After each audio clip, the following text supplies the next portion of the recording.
Welcome to the Spend Wise Moms channel, your homemaking resource hub. Today's video is on decluttering the most cluttered place in your home, one that you're trying to avoid. This isn't a 10-minute decluttering job, although you can divide it into 10-minute segments if that is what works best for you. We keep food storage in a big closet in our home.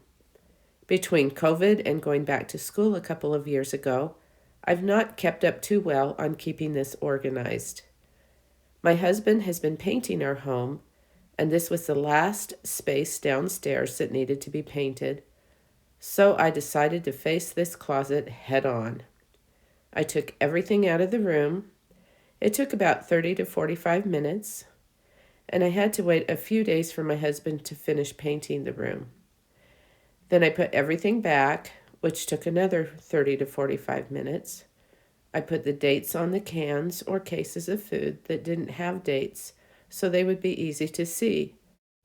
This makes it really easy to know with just a quick glance what needs to be used and when things expire. I was also able to see what I need to replace or stock up on.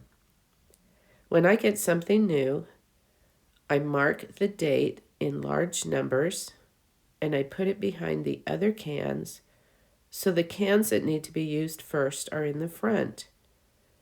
My goal is to have about 3 months of food in this closet.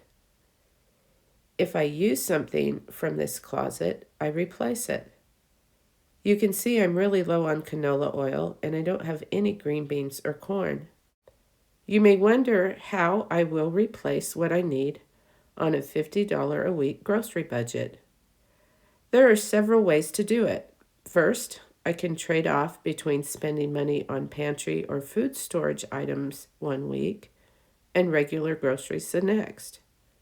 Second, I can wait until the summer when we eat out of our garden more and buy food storage items then. Third, I could do a no-spend month for food and eat out of our freezer and cupboards and use the money I saved to buy storage foods. Last, I could buy a few cans or one case of food each week. It really doesn't matter what you decide to do. What matters is that you build up a short-term supply of food and that you regularly rotate the food. When COVID hit, it was comforting that I didn't have to race to the store to buy food because I had a short-term supply of food.